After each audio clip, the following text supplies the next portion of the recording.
Varicose veins కి సరైన చికిత్స కోసం సంప్రదించండి ఎవిస్ హాస్పిటల్.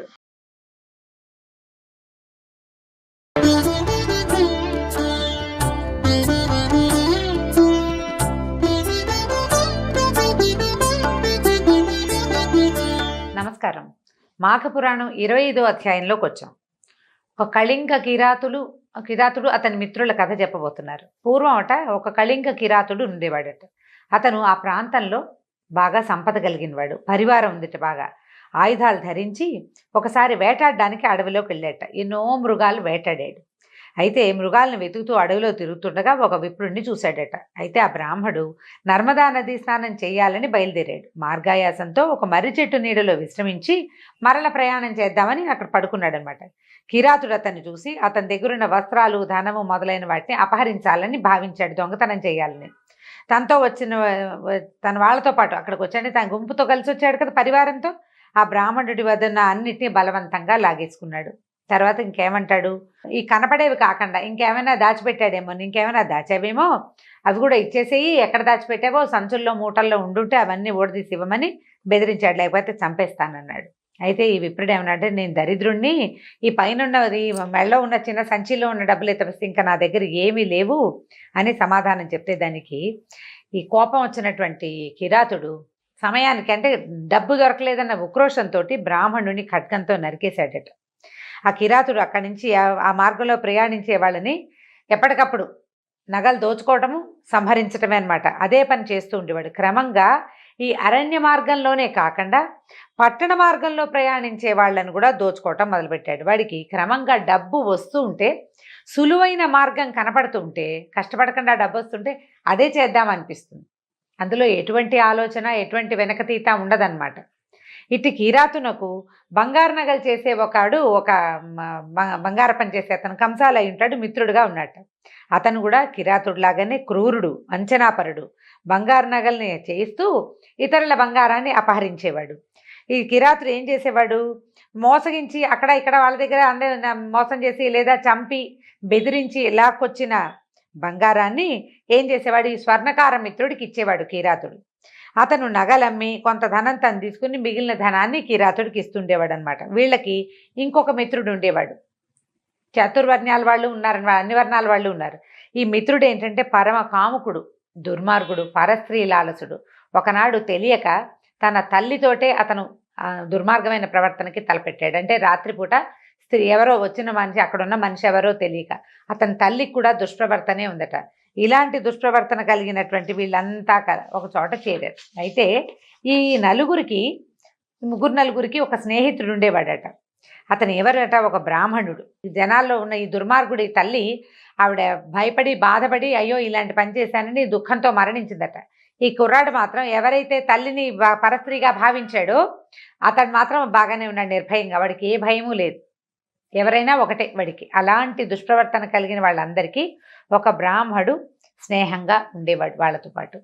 అయితే స్నేహం అంటే ఎలా కుదురుతుందండి? స్నేహాలు సాధారణంగా చిన్న ఇచ్చిపుచ్చుకోవటంలో, మాటామంతితోటే. కిరాతుడి దగ్గర ధనం ఉంది, అతని దగ్గర ఇతోధికంగా పని ఉంది, అతని దగ్గర ఉన్న పని కోసము డబ్బు కోసము జనం చేరతారు. వాళ్ళిద్దరికీ కొద్దిగా సహాయం మాట కలిసిందనుకోండి, ఇప్పుడు కిరాతుడు స్నేహితులు ఈ కొత్తగా వచ్చిన వాడికి స్నేహితులు అవుతారు, ఆటోమేటిక్గా జరిగిపోతుంది. అందులో పెద్ద విశేషమే లేదు. వీడి దుర్మార్గుడు, ఎవరినో దారులు కొట్టి సంపాదిస్తాడు, వీడి దగ్గర చేరకూడదు అని భావించేవాడు చేరడు. వాడు ఎలా సంపాదిస్తే నాకే, నేను పని చేస్తే 10 రూపాయలు ఇస్తాడు అని భావించే వాళ్ళు చేరతారు. తర్వాత ఏమవుతుంది, కొన్నాళ్ళు కలవగా చివరికి స్నేహాలు శాశ్వతం అయిపోతాయి అన్నమాట. అయితే ఏంటంటే ఈ వాళ్ళతోటి ఈ బ్రాహ్మడికి అట్లా స్నేహం కలిసింది. వీళ్ళందరూ ఒకచోటే ఉండేవాళ్ళు. అయితే ఏం చేసేవాడు, వీళ్ళతోటి కలిసి ఉండేసరికల్లా అందరూ ఆ పని చేస్తుంటే వీడు ఆ పనే చేస్తాడు. పౌరోహిత్యం చేసేవాడు. వీళ్ళకు కూడా పౌరోహిత్యం, వీళ్ళు ఏదైనా పూజా పునస్కారం చేసుకోవాలి అంటే పౌరోహిత్యం చేసేవాడు. దుర్మార్గులైనా పూజలు మానరు కదా. పైగా ఇవాళ రేపు ఈ కాలంలో అయితే కడు దుర్మార్గులు ఎక్కువ భక్తులుగా కనపడే అవకాశం ఉంది. ఈ కాలం అట్లాంటిది కదా, కలికాలంలో అలాగే ఉంటుంది. కనిపిస్తారు, భక్తులు అవుతారని చెప్పటం లేదు నేను, భక్తులుగా కనపడతారనమాట. అయితే వీళ్ళు ఏంటంటే చూడండి, ఎవరెవరు, బ్రహ్మజ్ఞానిని చంపినవాడంటే బ్రాహ్మణ హంత, కళ్ళు తాగేవాడు, క్రూరుడు, బంగారాన్ని అపహరించేవాడు, గురుభార్యాగమనము అంటే పెద్దవాళ్లతోటి వ్యభిచరించేవాళ్ళు. వీళ్ళు ఇవన్నీ పంచమహాపాతకులు, వీళ్ళు పరమ దుర్మార్గులు అనమాట. వాళ్ళతోటి కలిసి తిరుగుతూ ఉండి వీడికి కూడా ఆ పాపాలు అంటేసినాయి. అయితే ఏమైందట, ఈ బ్రాహ్మడు ఒకరోజు ఈ కిరాతుడికి ఏదో పనుండి అతను పంపించాడు బ్రాహ్మణ్ణి వేరే ఊరికి, గ్రామాంతరానికి. వెళ్ళేసరికల్లా ఆ గ్రామంలో ఒక శ్రోత్రియ బ్రాహ్మణుడిని ఒక ఆయన్ని కలవడానికి పంపాడు. అక్కడికి వెళ్ళేసరికల్లా ఆయన పేరేంటట, వీరవ్రతుడట. ఆయన రుద్రాక్షమాలలు ధరించి లేడి చర్మము దర్భలు చేత్తో పుచ్చుకుని ఉన్నాడు. గోవిందనామాలు పలుకుతూ తీర్థయాత్రలు చేస్తూ ఉంటాడు ఆయన తరచుగా.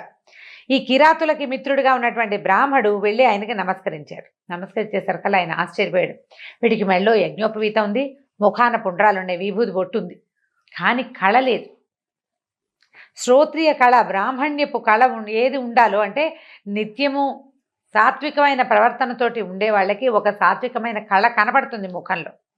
ఆ బ్రాహ్మణ్యపు కళ కనపడకపోయేసరికల్లా ఆయన ఆశ్చర్యపోయి నువ్వెవరినైనా, ఎక్కడికి వెళ్ళి వచ్చావు, ఎందుకు వచ్చావు, ఎవరివి ఏమిటి అని అడిగాడు.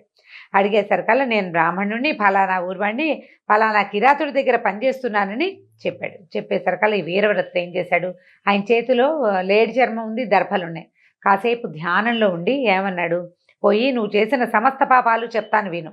నీ యజమాని బ్రహ్మహత్య మొదలగు పాపాలు చేసినవాడు, హింసాపరుడు, బంగారాన్ని దొంగిలించేవాడు, వాడికి మిత్రుడు. వాడికి బంగారాన్ని దొంగిలించేవాడు వీడికి మళ్ళీ మిత్రుడు. వీడు బంగారాన్ని దొంగిలిస్తాడు, వీడు ఫ్రెండ్ ఏమో ఇంకో రకం బంగారపు దొంగ అనమాట. సువర్ణాన్ని దొంగిలించిన వాడు పరమ పాపిగా లెక్క పెట్టబడతాడండి. బంగారం అంటే అమ్మవారితో సమానం, లక్ష్మీదేవి. అపహరణ అనగానే వాడు పరమ పాపి అని అర్థం. ఇతరులను కొట్టి బంగారాన్ని లాక్కునేవాడు ఒకటైతే, నమ్మించి బంగారాన్ని దోచేసేవాడు ఇంకొకడు. పరమ దుర్మార్గులు అనమాట వీళ్ళు. వాళ్ళకి ఒక శూద్రమిత్రుడు, వీడేమో గురుతల్ప గమనం చేసినవాడు, మంచివాడు కాదు, సరైనవాడు కాదు. ఇలాగా పంచమహాపాతకాలతోటి చేసిన వాళ్ళతో తిరిగి నువ్వు నీ బ్రహ్మ తేజస్సుని కోల్పోయావు. పాపాత్మలతో మాట్లాడినా, వాళ్ళని చూసినా, తాకినా వాడు కూడా వాళ్ళలాగా పాపాత్ముడే అవుతాడు. అట్టి వారితో మాట్లాడక తప్పనిసరి అయితే దర్భను చేతబట్టి మాట్లాడవలెను. అలాంటి వాళ్ళతో మాట్లాడేటప్పుడు గడ్డిపరకైనా పట్టుకుని మాట్లాడాలి. ఇది మనకి రామాయణంలో కనపడుతుందండి. సీతాదేవి రావణాసుడితో మాట్లాడాల్సి వస్తే ఒక గడ్డిపరకను పట్టుకుని మాట్లాడింది. పాపిష్టి వాళ్ళతో మాట్లాడకూడదు. వాడు దుర్మార్గుడు అని తెలిసినప్పుడు మాట్లాడకుండా ఉండాలి. లేదా మాట్లాడాల్సే వస్తే దర్భని కానీ, అక్కడ దర్భ లేదు, అందుకని గడ్డిపరకను పట్టుకుని మాట్లాడిందట సీతాదేవి. రామాయణం ప్రమాణం ఎక్కడైనా గమనించండి, తెలుస్తుంది. అయితే తర్వాత ఏం చెప్తున్నారు, అలా చేస్తే గనక పాపం అంటదు. నువ్వు అలాంటి పాపాత్మల సాంగత్యంతో బ్రాహ్మణత్వాన్ని పోగొట్టుకుని పాపివయ్యావు. ఇట్టి నీతో మాటలాడరాదు. బ్రహ్మహత్య చేసినవాడు, మద్యపానము చేసేవాడు, గురుతల్ప గమనము చేసేవాడు, బంగారాన్ని దొంగిలించేవాడు, వీళ్లతో స్నేహం చేసేవాడు అందరూ పాపులే. ఇటు వారికి ఎంత దూరంగా ఉంటే అంత మంచిది అని వీరవ్రతుడు విశృంఖలుతో పలికి మిన్నకుండెను. విశృంఖలుడు ఎవరు? ఆ బ్రాహ్మడు అనమాట, కిరాతుల తాలూకు మిత్రుడు. విశృంఖలుడు అంటే ఒళ్ళుపై తెలియకుండా ప్రవర్తించేవాడు అని అర్థం. అయితే అంటే గొలుసులు లేదు, ఏ కట్టుబాటు లేక ప్రవర్తించేవాడిని విశృంఖల ప్రవర్తన అంటారు. ఇతనికి ఆ పేరు పెట్టారు. ఈ విశృంఖలుడు ఈ వీరవ్రతుడి మాటలు విని చాలా భయపడ్డాడు. జ్ఞాని, నన్ను దయతో రక్షించు, నాకు ఈ భయంకర పాప నుంచి ఎలా విముక్తి కలుగుతుంది? సర్వపాపహరణ క్షమమైన ప్రాయశ్చిత్తాన్ని తెలుపమని వీరవ్రతుడు ప్రార్థించాడు. వీరవ్రతుడిని అడిగాడనమాట, నాకు ఏదైనా ఈ పాపం నుంచి ఇచ్చేయి, నేను వాళ్ళందరితోటి స్నేహంగా ఉన్నాను, అది కూడా పాపమేనంటున్నావు, నన్ను ఇందులో నుంచి బయటపడేయమంటే అప్పుడు ఆయన మాటలు విన్నటువంటి దయాళువైన వీరవ్రతుడు ఏమన్నాడంటే, మనువు మొదలైన వారు చెప్పిన ప్రకారం ప్రాయశ్చిత్తం చెప్తాను విను. నిత్యము నువ్వు చేసిన పాపాలని చెప్తూ తీర్థయాత్రలు 12 సంవత్సరాల పాటు చేయాలి. దారిలో ఎవరైనా కలిశారనుకో, ఎక్కడికి వెళ్తారంటే నేను చాలా పాపాలు చేశానండి, అది పోగొట్టుకోవడానికి తీర్థయాత్ర చేస్తున్నానని చెప్పాలట. చేసిన పాపం చెప్తే పోతుందంటారు. చూడండి, మన తెలుగులో సామెతలు మంచి మంచి ఉన్నాయి. చేసిన పాపం చెప్తే పోతుందంటే పోదు. మనం ఎవరిని బాధ పెట్టామో వాళ్ళకి ఆ బాధ అలాగే గుర్తుండదు, వాళ్ళు మర్చిపోరు. కానీ మనకి నరకంలోకి వెళ్ళాక సమాధానం చెప్పుకోవాల్సిన పని ఉండదు అనమాట. మన పాపం పోతుంది. దాచిపెడితే ఆ పాపం పెద్దదైపోతుంది. కాబట్టి 12 ఏళ్ళు చెయ్యి, ప్రతి ఇంట బిచ్చం ఎత్తుకుని ఆ భిక్షాన్నాన్నే తిను. అన్నం వండుకుని తినద్దు, బిచ్చం ఎత్తుకుని తినాలి. ప్రతి మాఘమాసమున ప్రయాగ క్షేత్రంలో ప్రాతకాల స్నానం చేసి మాధవుణ్ణి దర్శింపము. ప్రయాగలో ఉన్న మాధవుడు క్షేత్రం ఉంది కదా, పంచమాధవ క్షేత్రాల్లో ఒకటి బిందు మాధవుడు అనుకుంటా, ప్రయాగలో ఉన్నట్టు స్వామి. ఆ మాధవుణ్ణి దర్శనం చేయమంటున్నారు. అక్కడి నుంచి ప్రయాగ స్మరణముతోడనే ముక్తి కలుగుతుంది. స్నానం చేస్తే వచ్చే పుణ్యం చెప్పజాలం, అంత గొప్ప పుణ్యం వస్తట. ఎంతటి పాపాత్ముడైనా మాఘమాసమున ప్రయాగలో స్నానం చేస్తే వాడి పాపాలు పోతాయి. కాబట్టి 12 సంవత్సరాలు పూర్తిగా కానీ సంవత్సరం పాటు కానీ ప్రయాగ మాఘ స్నానాన్ని ఆచరించు. ఆవు తినగా మిగిలిన బియ్యాన్ని వండుకొని తిను. ఆవుకి బియ్యం తినబెట్టి అది తిని మిగిలిన బియ్యాన్ని వండుకుని తినాలట. తర్వాత ఈ ప్రకారం 1 మాసం చెయ్యి అని చెప్పేసరికి విశృంఖలుడు సరే అని అంగీకరించాడు. తన మిత్రులైన కిరాతాదులు, వాడి స్నేహితులు ఉన్నారు కదా, కిరాతుడు మొదలైన వాళ్ళు, వాళ్ళ సంగతి అడిగాడు. వాళ్ళకు కూడా ఇదే ప్రాయశ్చిత్తం అని ఈయన చెప్పాడు వీరవ్రతుడు. దాంతో ఈ విశృంఖలుడు ఏం చేశాడంటే వీళ్ళకి నమస్కారం చేసుకుని, అయ్యా ఈ ప్రాయశ్చిత్తం చేసుకున్న తర్వాత నాకు ధర్మాన్ని ఉపదేశించండి అని అడిగితే ఆయన, నువ్వు అదంతా చేసుకుని రా, అప్పుడు నీకు ధర్మాన్ని ఉపదేశిస్తానని చెప్పాడు. విశృంఖలుడు ఏం చేశాడంటే ఈ కళింగ కిరాతుడు మిగిలిన తన స్నేహితులు ఉన్నారుగా, వాళ్ళ దగ్గరికి వెళ్ళి వీరవ్రతుడు చెప్పిన మాటలన్నీ చెప్పాడు. వాళ్ళు కూడా భయపడ్డారు, మనకు నరకం వస్తుందని భయపడ్డారు, పశ్చాత్తాపాన్ని పొందారు. వేరువేరుగా తీర్థయాత్రలు చేయదలిచి ప్రయాణం అయ్యారు. ఎవరి దారిని వాళ్ళు వెళ్ళిపోయారు. అందరూ కలిసి వెళ్ళాలి. మళ్ళీ ఈ గుంపంతా వెళ్తే ఈ పంచమహాపాతకులు ఒకటే చోట చేస్తే రకరకాల బుద్ధులు మారిపోతాయి. అందుకని ఎవరి దారిని వాళ్ళు వెళ్ళిపోయారు. తర్వాత ఈ వీరవ్రతుడు చెప్పినట్టుగా భిక్షాన్న భోజనము, మాఘ స్నానము చేసి పాప విముక్తులయ్యారు. విశృంఖలుడు వ్రతాన్ని పాటిస్తూ తీర్థయాత్రలు చేస్తూ కాశీనగరం చేరి కొంతకాలం ఉండి తర్వాత ప్రయాగకు పోయి మాఘమాస వ్రతాన్ని ఆచరించెను. అన్ని తీర్థముల స్నానము పాపనాశనము. ప్రయాగ స్నానము పాపనాశనము చేసి ముక్తిని కూడా ఇస్తుంది. తీర్థస్నానం పాపనాశనం అయితే ప్రయాగలో స్నానం చేస్తే కనుక ముక్తి కూడా దొరుకుతుందటండి. ఎప్పుడైనా జీవితంలో ఒక్కసారైనా ఆ కాశీ ప్రయాగ దర్శనం చాలా మంచిది. ప్రయాగలో స్నానం చేసి మాధవ దర్శనం చేస్తే పునర్జన్మ ఉండదు అని చెప్తారు. వీలు వెంబడి చేయగలం, పూట చేసేయాలంటే ఎలా కుదురుతుంది? కాకపోతే ఇప్పుడు అవకాశాలు ఉన్నాయిలేండి, ఇదివరకట్లాగా లేం కదా. మనం చక్కగా ఏ ఫ్లైట్ ఎక్కేస్తే 2-3 గంటల్లో వెళ్ళిపోతాం. అవకాశం ఉండాలి, విత్తం కొద్దీ విభవం. మన దగ్గర డబ్బులు ఉంటే, భగవంతుడు అవకాశం ఇస్తే, డబ్బు ఒకటి ఉంటే చాలదండి, మనకి బుద్ధి కలగాలి. భగవంతుడు సద్బుద్ధిని ఇవ్వాలి, మనకి అవకాశం ఇవ్వాలి. ఆ 2 కుదిరితే ఆటోమేటిక్గా చేయవలసినవి చేసేస్తాం. అయితే ఏం చెప్తున్నారు, ఇవి అన్నీ అయిన తర్వాత ఈ 12 సంవత్సరాలు ప్రాయశ్చిత్తాన్ని చేసుకుని పాప విముక్తుడై ఈ వీరవ్రతుడిని వెతుకుతూ ఆయన ఎక్కడ నైమిషారణ్యంలో ఉన్నట్ట.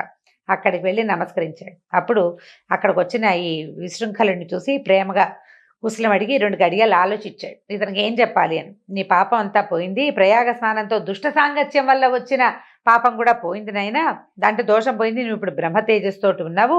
మంత్రపూతమకు జలంతో 3 దినాలు స్నానం చేయిస్తాను, నిరాహారంగా ఈ 3 రోజులు ఉండమంటున్నాడు.